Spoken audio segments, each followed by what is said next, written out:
Welcome to LiveDaf, your online Daf Yomi Shir.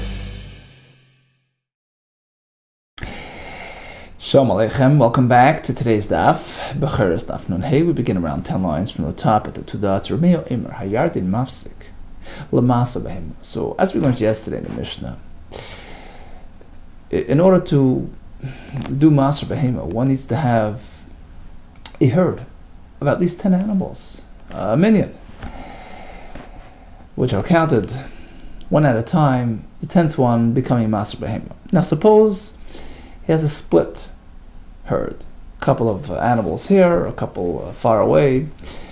Do they combine? Can we connect them and consider them to be the part of the same, count, same herd, the same minyan? Well, it depends how close they are.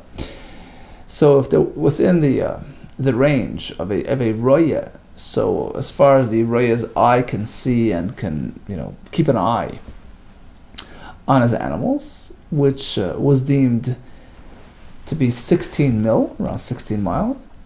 So yeah, that's considered one in the same area, one in the same herd, and it qualifies. But otherwise, if it's too far apart, they don't connect, they don't combine, they don't relate to each other, there's no Maser Behema. Ramirez says as well that the Jordan River running along the east boundary of Eretz Yisrael, separating the two parts of Eretz Yisrael, the Eretz Yisrael proper and the area called Eber HaYarden, which also belonged to the Shvatim. So that Yarden is its own demarcation, its own entity, in which case it divides, it splits up, and disconnects the animals from either side. So if you have 5 animals on this side of the yard and 5 on the other side, there's a disconnect. You can't join them together before Maser Behema. Now, Rabbi Ami had an interesting understanding of Rabbi Meir. Rabbi Meir Omer Hayardin Mafsik Maser Behema. Omer Rabbi Ami. I'll tell you why. Not because the yardin itself has its own unique status, not because it's an important demarcation entity. Rather, it's just for practical considerations, because there's no access between one side of the river and the other. Amar Bami Leishanu, and therefore he says, this is only correct, Ela she'ein sham gesher, there's no bridge there to bridge this gap, Aval yeshem gesher, but where there's a bridge, geshem ritzarfan, the bridge connects the two groups of animals. Alma, says the Gemara, apparently, Mishum Deloy Mikarvan, who? He learns it's about proximity, it's about physical access. And a bridge addresses that. Meisvei comes a kasher from a brayse, where a bear speaks about the group of animals being split along both sides of the Jordan. Hayloi b'shnei ever hayardin, he had animals on both sides of the Yardin. Eilach ve'elach, one on this side, the other group on the other side. Oy b'shnei avtilois, or in two distinct cities, Kigoyin Shal Nomer, so even though the cities were close to each other, but two distinct jurisdictions. Goyin Shal Nomer, he had a group of animals in Nomer, or Nomori had a group of sheep in Nomori. 5 here, 5 there, aim and starve, and you can't combine. Certainly it goes without saying, if you have a couple of animals, Chutz al Aretz, outside Eretz Yisrael, right past the border, V'aretz, and the other part inside Eretz Yisrael. They're in two distinct areas. You can't combine and connect them. Now, in this last example, there's no physical barrier preventing access here. We're talking on a piece of land. This is outside Eretz Yisrael, this is inside. It's like, the sides of the river that are connected by a bridge, so to speak, meaning there's no physical inaccessibility here. The Brisa clearly, Rameir clearly says you can't combine. Apparently it's a jurisdictional issue. And likewise, the two sides of the Yarden, it's not because of a physical disconnect or an access issue. Ella Amar B'chir Bar Abba Rabbi Yechanan, no time of the Rameir. I'll explain to Rameir's reason. Unrelated to access. The Pasuk deems the Jordan River as its own distinct entity. It stands out from amongst the land on both sides of it. The Amakrav Hayarden, the Yarden Yigboil, Oisel, Fas Kedma, it runs along Kedma, the eastern boundary of Eretz Yisrael, and Yigboil, it's its own Gvul, it's its own area. HaKosev, Asoy, Gvul, if the Asri Torah considers it its own Gvul. And therefore, the land on both sides of this river are now disconnected due to the Yarden running between them, which disallows connectivity. This allows combining the 5 sheep on the right and 5 on the left. If that's the case, that the term Gvul denotes unique status, a separate entity, but all the Lashonis we have in the Psukim describing the boundaries running through the various territories of the tribes in Eretz Yisrael, there too, Hachanami, Hakosav, Asoy, Gvul, Pnei Atzmi, all these boundaries consider their own entities. And if so, imagine you have a group of 10 sheep split between 2 sides of any given boundary in Eretz Yisrael. They don't connect, they don't combine. That's news. Shani Hasam, no, there it's different. Amakra, the Pasuk, comes back and joins it all together. Amakra, V'zois Tia, Lochem Oras, Ligbul Yisrael Saviv. The land and its Gvulos, it's all one and the same entity. Kula, Eretz Yisrael, Gvul Ach, Echati. It's all considered one boundary, one area.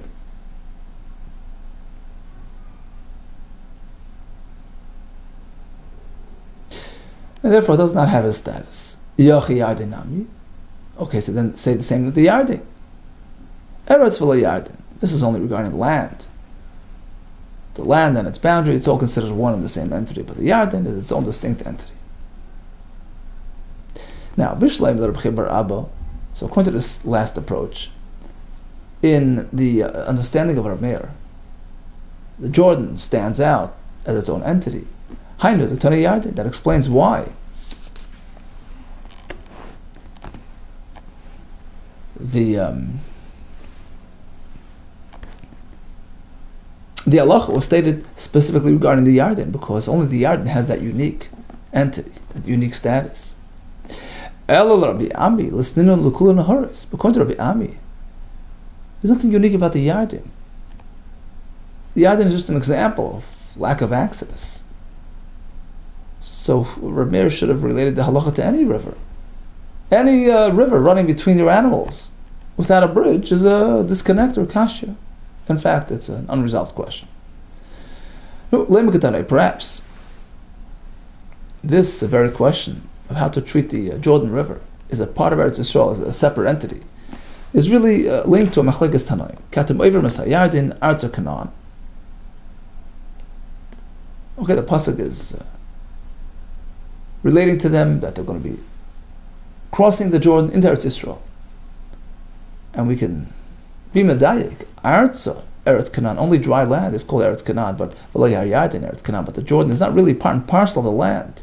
Rather, it's its own demarcation entity. It's a gvul, which is a mafsik, a disconnector between the 2 sides of the Eretz Yisrael and the Chutz La'aretz. Divir Rabbi Yehuda ben Beseir, that's his opinion. However, Shimon Chai Omer, Hari Omer, if you look at the other pasuk that describes the territories given to the Shvatim across the Jordan, the Shevet Ruvain, Shevet Gad, part of Shevet Menashe, it describes the land as Me'ever LaYarden, across the Jordan, to the east, right? Me'ever LaYarden Yerecha Kedom Yisroch. So the pasuk relates their territory, which is on the other side of the Yarden, and links it to Yericha, which was on this side of the Yarden, was inside Eretz Yisrael. Ma Yerecha Eretz Canaan. So we make a correlation, just like Yerecha, which was on the western bank of the Yarden, is certainly part and parcel of Eretz Yisrael. Af Yarden, Eretz Yisrael, likewise, the Yarden itself has full Eretz Yisrael status. Okay, so here we go. According to him, the Yarden is not its own distinct entity, whereas according to the first shita it is. And we'll disconnect between the sheep on both sides. Amar, okay, speaking about Yarden, Amar Rabba, Bar Bachan, Amar Bechan, Ein Yarden. When we speak about the Jordan River, the Yarden, it relates primarily to a very specific section of it. So although we know it runs all the way from the north, from the territory of Shevet Dan, as we're going to see soon. That's why it's called the Yarden. It's Yered from Dan, and spills down all the way into Yam HaMelach. But only a very specific section of it is called Yarden. Ein Yarden elam beis Yerechai lamata. Only from Yerechai on downward to Yam HaMelach.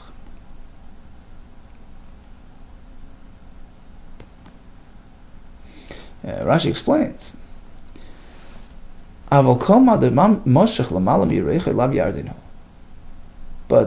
the flow above Yerechai, on the northern side of Yerechai, that's not really truly Yarden. Why? The batal chashivus, it loses its uniqueness. It loses its purity. Shemis'are v'yamim gedolim, because it mixes in with other large bodies of water. So until it gets to Yerechai, it's not pure Yarden, which only begins at Yerechai. Pertaining to what? What practical application does this geographical, observation have? Is it regarding a neder? A fellow vowed to keep away from the water, not to drink the water from the Yarden. On that we say, well, it only applies to this section and not to that. Well, you know what? When it comes to Nedarim, it's all about how people speak. That's the rule when it comes to Nedarim. It's all about the way people verbalize themselves. Cultural expression. Whatever they call Yarden becomes Asr. And since people relate to the whole length of the Yarden as Yarden, it's included, not limited to this part. Ella l'masr b'hem.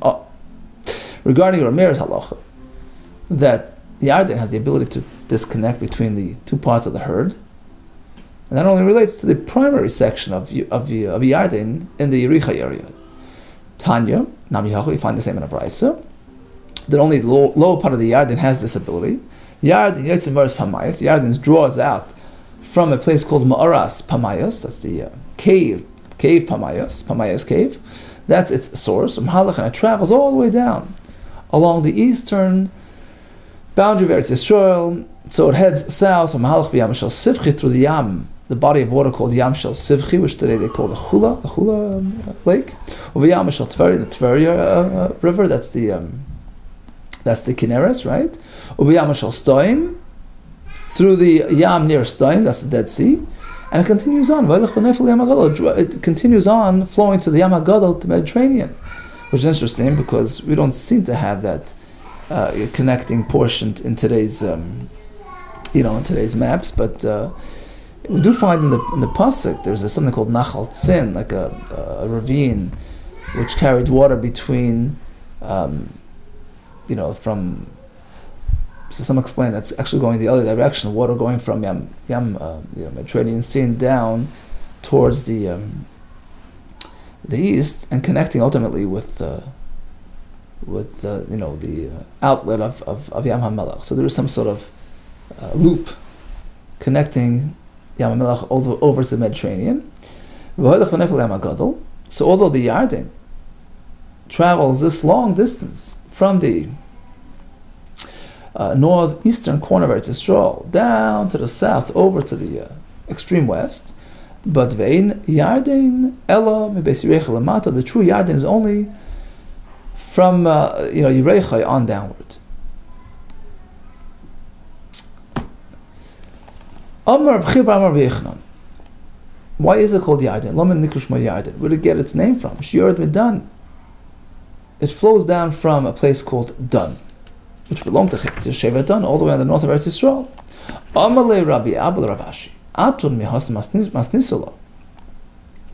So you're coming from there and explaining the name of the Yarden.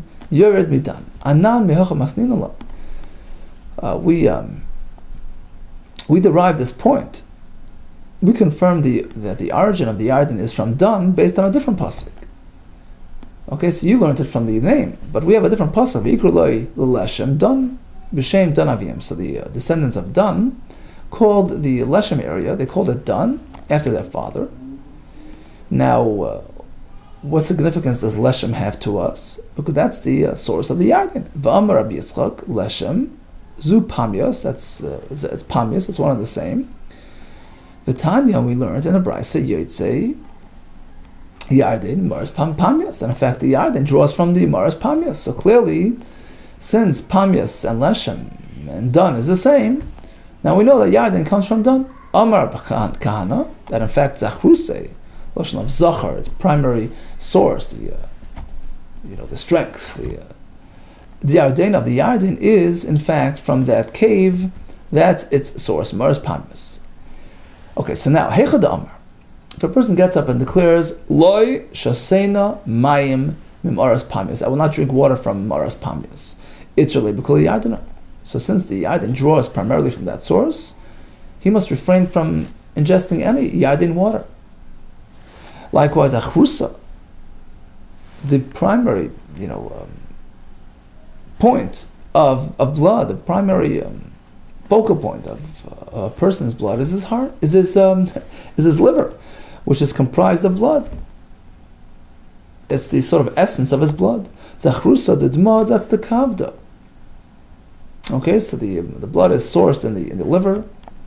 Rabbi Yitzchak, as Rabbi Yitzchak teaches us, if a liver dissolves, it's not liquefied, it's treated like blood in the sense that a revius amount of that material in an oil is matam anything under the same roof. We don't treat it like basar, like flesh, which would have a different shear, would have kazayas. Rather, we treat the kaved like it's essentially blood in a solid form. In fact, if you recall back in the Chulin, we have Yalsa, right? Nachman's wife, she says, look, we find a parallel. Things which are mutter, Hashem also gave us an opportunity to tap into it. Things which are asur, there is a permitted version as well. So what do we find? A permitted version of blood. And she said, liver, right?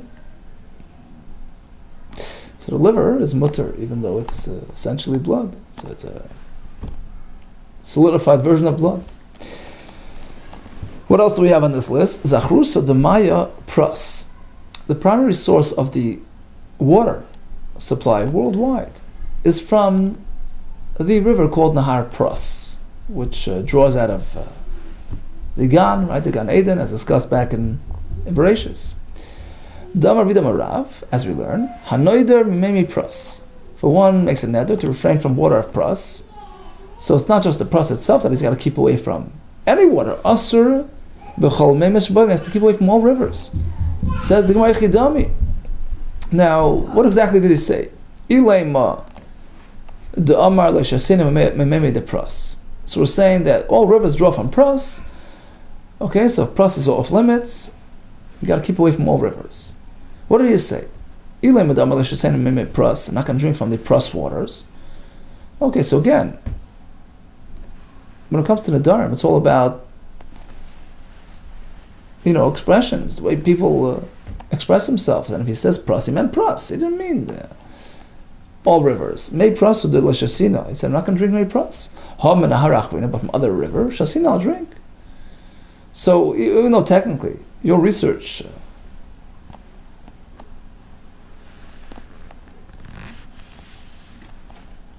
tells us that all rivers draw from Pras, but that's not what he had in mind. Rather, we're speaking that he vowed against drinking any water that flows from Pras, that comes from Pras. That includes all rivers. All rivers out in the world are below the three primary rivers discussed back in Bereshis. That's Chidekel, Pishan, and Gichon. And they are sourced in Pras, which is the granddaddy. So Pras is the grandfather, over to Chidekel, Pishan, and Gichon, which spill out to the rivers that draw from them, which comprises the entire worldwide, river system. V'shalosh naharos, and these three rivers, Lamatami Pras, are below Pras and draw from there. Says the more Vayika. So you're saying all rivers come from Pras, Vayika. We turn Talmud Beis. What about the springs up high in the mountains that are above the water level of Pras, which is below them? How could you say they draw from Pras? Einasa, those springs, the medallion, which are higher up. Amar V'shar, it still works. Hanu Sulamid the Prasnino. They're the ladders of the pras, meaning the water travels up and somehow ends up there as well, but ultimately they all draw from pras. So even these, other water sources are really tributaries of pras. Says the Gemara, "Yaksiv anor haraviu pras." Look back at Bereshis after describing the three rivers, Chidekel, Pishin, and Gichain. Number 4 is pras, which sounds like he's number 4, not number 1. Says the Gemara, no. Amar Rachmar Yitzchak, v'teima samsa Rachmar Yaakov. Who pras the Mikara?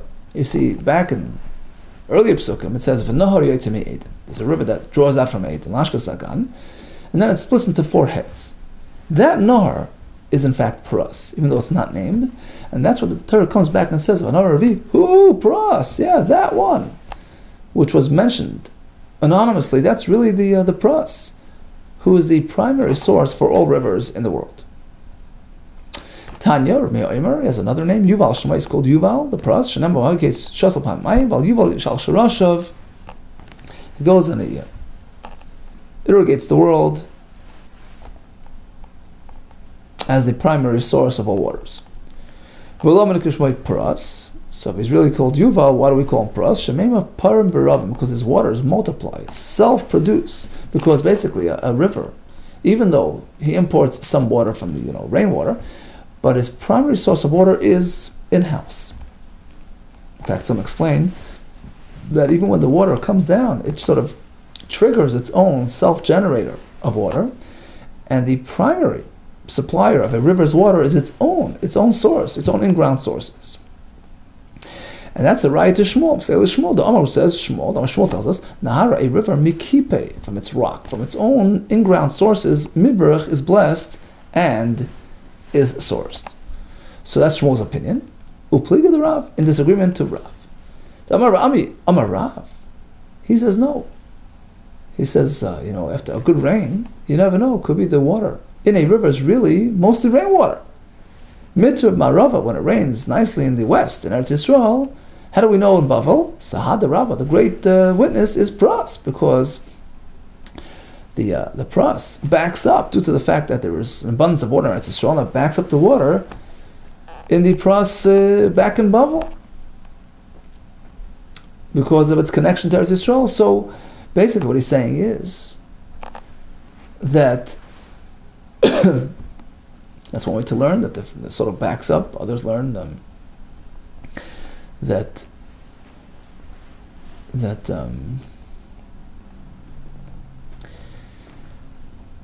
the water flows the other way from Eretz Yisrael to pras. So when it's raining nicely in Eretz Yisrael, pras out in Bavel feels it. So either way, clearly there's a correlation between the rain and the content of a river's water. Right? So according to him, we don't attribute a river's water primarily to its own sourcing. Rather, it can very well be coming from the rain. Now you'll ask, what's the nafkamina? What's the difference, whether it's from imported from the outside or self-generated? We'll see in a minute. There's a big nafkamina, a big difference in halacha. You see, in terms of a mikveh, so a mikveh comprised of rainwater needs to be stationary. Right? A mikveh has to be a gathering of water in place. But if it's zoichalin, if it's flowing and moving, it's invalid. That's only because it's rainwater and it's meant to be contained. But let's say it's a river, which is naturally in motion, naturally flowing, that's its malka. So even though it's in motion, you can be toivel there. It's not out of place. The whole flow, the whole journey, the whole route, so to speak, is really one big continuous malkaim. It's not moving from one to the other. It's one big continuous place of that river. So you can be toivel there. So the question is now, what about a river after a heavy rain? Shall we be concerned that perhaps most of its water is not imported? Rainwater in motion is invalid for a tefillah. Or shall we say it's primarily self-generated? In which case, it's kosher even though it's flowing. Right? So we have machlekes. Shmuel considers it self-generated because primarily the water comes from its own sources, and Rav says no. In fact, Shmuel's father, was concerned about Rav's approach. He had a similar perspective, and therefore he did like this. He built for his daughters mikveh, a proper mikveh, b'yamim Nisan, during the Nisan time, meaning during the spring season, because he wouldn't let them use the river as a mikveh after a long winter when it filled with rainwater, because perhaps it was mostly rainwater, and if it's in motion, it's not good. But at the end of the summer, when the water level dropped and it was depleted of its rainwater, now we can assume it's primarily river water. So you can use the river, despite the fact that it's in motion. And he made for them these mats on the ground so they don't get stuck to the mud. The days of Tishrei. Why? The Gemara explains. Mikveh b'yamim Nisan. During Nisan, he had to make a special mikveh and could not use the river. So like Rav, the river is full of rainwater. When it rains in Eretz Yisrael, Sada Rav Pras provides testimony. Basically, it's full of rainwater. So his concern was maybe it's 51% rainwater and it's in motion. It's no good. Shema Yirbu Noitin, perhaps the Noitin that drops the rainwater will exceed the quantity of the natural river water which is allowed to flow. In which case, it's 51% imported water, which has to be in place and not flowing. So it's mostly rainwater, and since it's flowing, it's not valid for tefillah. But that was during springtime, after a long winter. But after the summer was over, water level dropped, the rainwater drained out. During Tishrei, you can use it with just mats, no problem. Now let's go back to Shmuel, who says the river is a self-generator.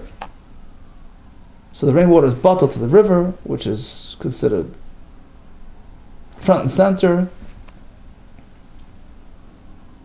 self-generator of water, and no concern about movement, right?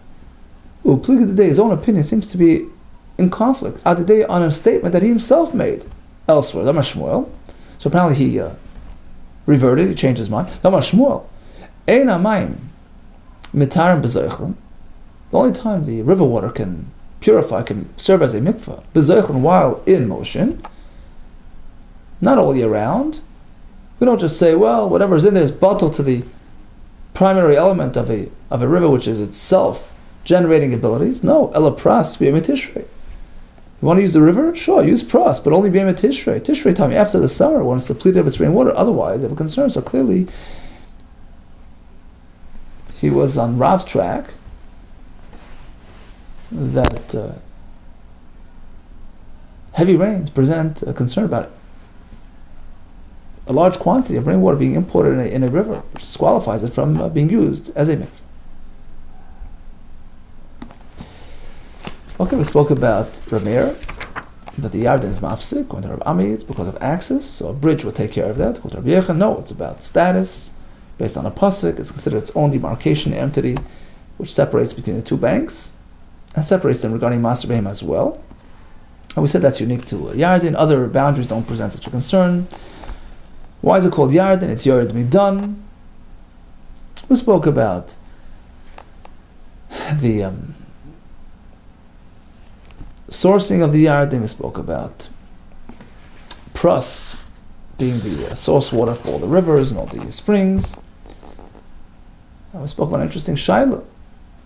A river which imports rainwater, is it just bottled to the river? Or do we have to reckon with the rainwater element and ensure that the water is stationary versus flowing? All the best to you, not tzlacha rabba. Quorum, right? So if it's 5 animals on the right, you have to have 5 animals on the middle. But if you have 9 on the right, then 1 in the middle is enough. What about, according to Shmuel, if you have the sheepdog, take her. Okay, much aslacha to you. I'm Suras Tevis.